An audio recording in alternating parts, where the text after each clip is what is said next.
Twelfth का अगला अध्याय या यूं कहें तीसरा अध्याय लेके आपके समक्ष उपस्थित है, जिसको आप आव्यूह के नाम या अंग्रेजी में मैट्रिक्स के नाम से जानते हैं।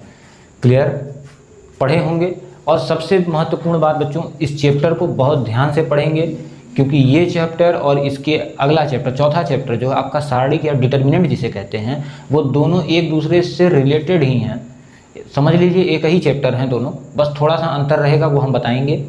और ये एक ऐसे चैप्टर हैं जो आपको एकदम नए सिरे से मिलने वाले हैं। ये अभी इसका पीछे आपने कुछ नहीं पढ़ा है, तो इसलिए विशेष ध्यान दे के पढ़ेंगे। और चलिए देखते हैं कि आज के जो पहला लेक्चर है आव्यूह का, उसमें हम आपको बस क्या क्या बताने वाले हैं। पहली चीज़ तो हम आपको आव्यूह बताएंगे कि आव्यूह क्या है, क्यों है, कैसे है क्या। दूसरी चीज़ आव्यूह की कोटि के बारे में बात किया जाएगा, आव्यूह का क्रम या कोटि। तीसरी चीज़ की बात करेंगे आव्यूह में विद्यमान तत्वों के बारे में। चौथी चीज़ का हम बात करेंगे कि आव्यूह का निरूपण हम कैसे करते हैं। और पांचवी चीज़ जो होंगी, बस यही है, पांचवी चीज़ अगले टॉपिक में हम आपसे क्लियर करेंगे। तो मतलब सीधी सी बात है, आज का जो सारा टॉपिक है बस आपको समझाने में ख़त्म हो जाएगा। आज सवाल की बात हम नहीं करेंगे। तो चलिए शुरू करते हैं। पहले परिभाषा देख लेते हैं आव्यूह की। कहा mn संख्याओं का एक निकाय में m पंक्तियों तथा n स्तंभों में आयताकार सारणी के रूप में व्यवस्थित करने को mn क्रम का आव्यूह कहते हैं। ये तो हो गई किताबी परिभाषा। ये सारी चीज़ें किताबी हैं और गारंटी है समझ में नहीं आया होगा। तो देखिए कहा गया कि एक आयत के बारे में आपने सुना था, बचपन से पढ़ते आए हैं, आयताकार, एक जिसकी लंबाई होती है, चौड़ाई होती है। इसी में जब कुछ तत्व रख दिए गए होंगे, तो उसी को हमने क्या कहा, आव्यूह कहा। अब सबसे बड़ी बात है कि आव्यूह का जन्म कहाँ और कैसे हुआ। तो हम आपसे कह रहे थे कि आव्यूह की खोज कहाँ हुई। आव्यूह का खोज जो है, ये भाई साहब जो हैं जे सिल्वेस्टर, ये 1850 में ही कर दिए थे। अब इनको क्या हुई कि ज्यामिति और घूर्णन, परिवर्तन, स्थानांतरण सब कुछ एक ही साथ हल करने के लिए चाहिए था, तो इन्होंने आव्यूह की खोज की। अब आव्यूह में दो चीज़ों के बिना हो ही नहीं सकता। पहली चीज़ होती है पंक्ति, जिसको अंग्रेजी में आप रो कहते हैं, और दूसरी चीज़ होती है स्तंभ, जिसको आप अंग्रेजी में कॉलम कहते हैं। क्लियर हो गया होगा। अब हम आपको बताएंगे पंक्ति या कॉलम होता क्या है।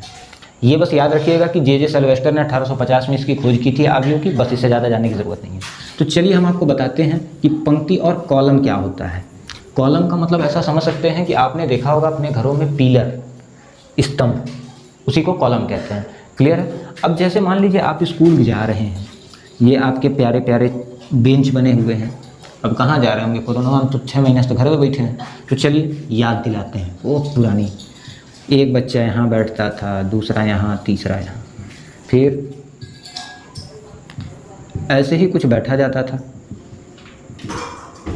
ऐसे ही ना बैठते थे।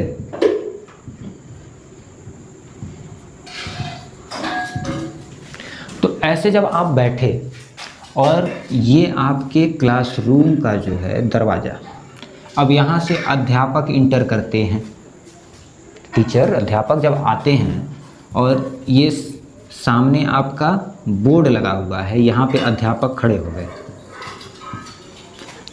अब ध्यान दीजिए, अध्यापक के दृष्टिकोण से ये जो एक सीध में आए, ये कॉलम एक, ये कॉलम दूसरे के, और ये कॉलम तीसरे के बच्चे हैं।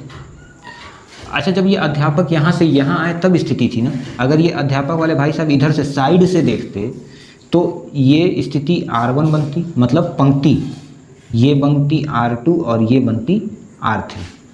क्लियर हो गया। तो अब हमने क्या कहा कि कॉलम क्या है कि एक स्तंभ के रूप में आप बैठे, एक के पीछे एक, एक के पीछे एक, ऐसा जब स्थिति बन जा रहा है तो ये स्तंभ है। और पंक्ति क्या है, आपके बगल में अगला, अगले के बगल में अगला, अगले के बगल में अगला। जब ये स्थिति बन रही है तो वो क्या है, पंक्ति है, रो है। तो वही कहा गया mn। mn का मतलब कितनी पंक्तियां हैं तथा कितने कॉलम हैं या स्तंभ हैं। ये देखिए यहाँ R1, R2 और R3 3 पंक्तियां हैं, और कॉलम कितने हैं, 3 कॉलम हैं। ये तो समझ गए कि कॉलम क्या है और पंक्ति क्या है या रो क्या है। अब ध्यान देंगे यहाँ, बहुत विशेष ध्यान, कहा गया एम एन, एम एन का मतलब रो की टोटल संख्या को एम एंड कॉलम की टोटल संख्या को N,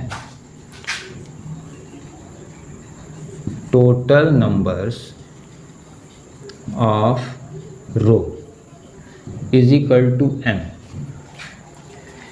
total numbers of row को एम से प्रदर्शित करते हैं and total numbers of column को हम एन से प्रदर्शित करते हैं।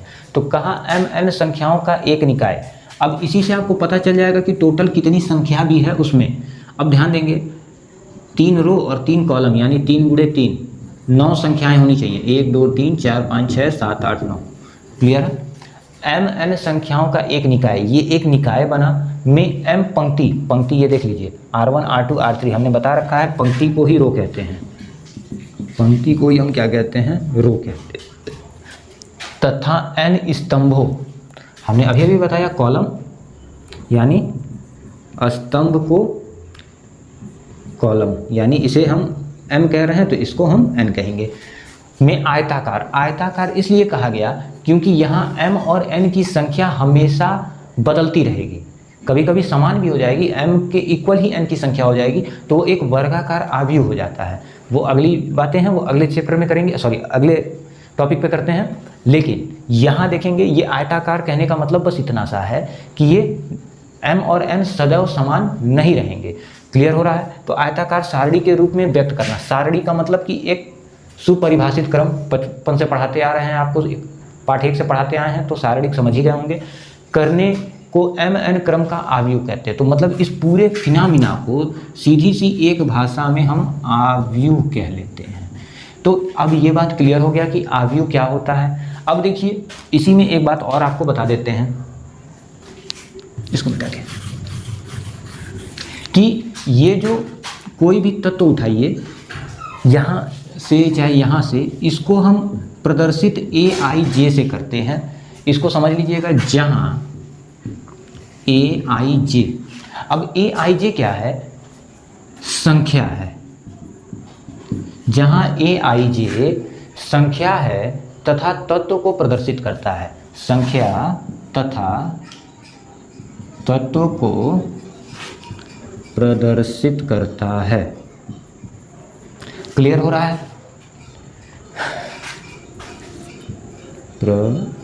प्रदर्शित करता है। इतनी बातें क्लियर हो गई होंगी। जो आईवी पंक्ति तथा जेवे स्तंभ में है, जो आईवी पंक्ति तथा जेवे स्तंभ में है, तो ध्यान देंगे आईवी पंक्ति, जैसे मान लीजिए हम A12 की बात करें तो अब हम यहीं से बता सकते हैं कि A पहली पंक्ति तथा दूसरे स्तंभ में है। A एक संख्या है जो पहली पंक्ति तथा दूसरे स्तंभ में है, वही बात लिखी गई आई जे।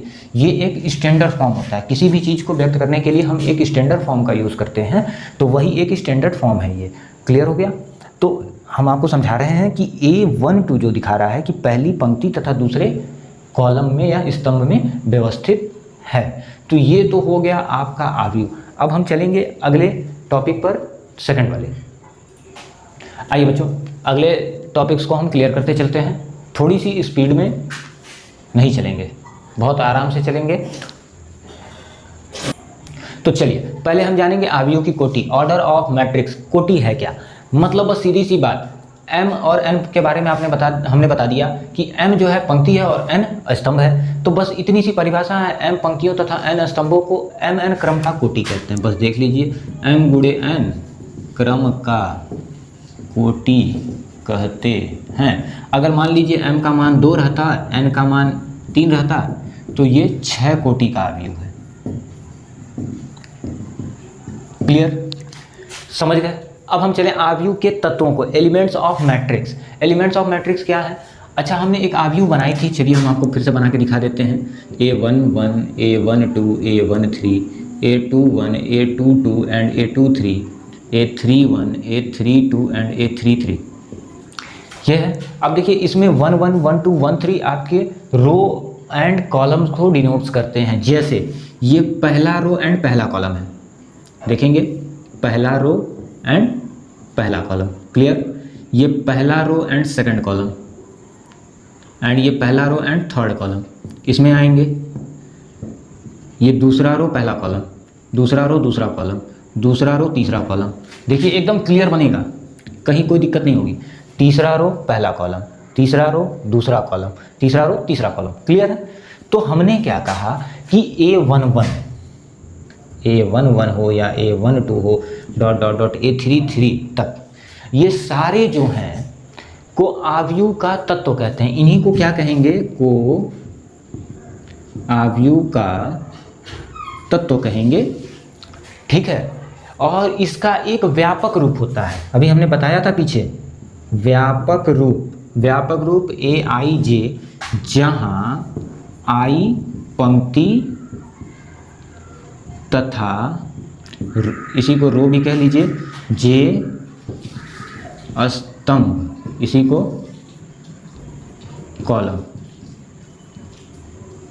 कॉलम भी कहा जाता है। तो ये हो गए आव्यूह के तत्व।